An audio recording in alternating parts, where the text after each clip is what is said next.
Aku tak lihat rupa kamu, bangsa kamu. Whatever you are, whoever you are, all I look is your heart.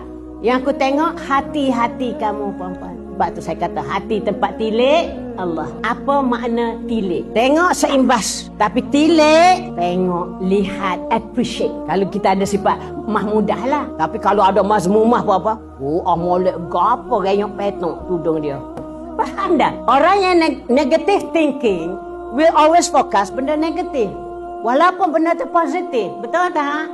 Jahat apa penyakit hati ni, perempuan. Lebih jahat pada physically, paman. Faham tak? Dia tidak akan dia saja pun dia akan benci, dia akan geram, dia akan fitnah. Betul tak? Tak cukup dengan dia. Faham tak? Itu penyakit hati pun. So, perempuan, bila kita sebut Allah menilik hati kita, tentulah Allah nak lihat benda yang molek, benda yang baik, benda yang positif, benda yang membahagiakan. Betul tak? So, you must be positive lah. Kalau bersarang dengan mazmumah, asal ben dengki, ben benci, ben geram, ben Allah tilik. Allah tak tilik, perempuan. Faham tak? Dia kan tak tilik. Sebab itulah, perempuan, dia nak yang benar positif. Aku lihat hati kamu. Sekiranya hati kamu positif, molek, cantik, bukan saja aku tilik, aku appreciate. Bila appreciation Allah makna apa, perempuan? Dia akan insting, dia akan hidayah, dia akan inayah, benda-benda yang baik. Dia akan support hati Kak molek tadi, perempuan. Dia akan masukkan hidayah, masukkan benda-benda molek-molek lah, perempuan. You are inspired by the goodness, benda-benda yang baik-baik daripada Allah, perempuan.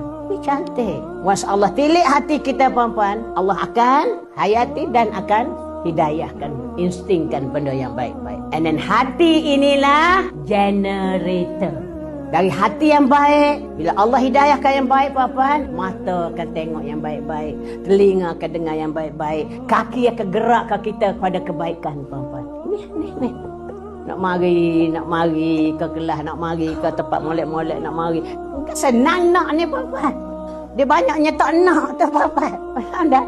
Banyak dinodai dengan tak nak tu, puan-puan. Tapi kalau once Allah has initiate hidayah, puan-puan, akan gerak. Move on kepada kebaikan-kebaikan. Ini cantiknya hati yang positif.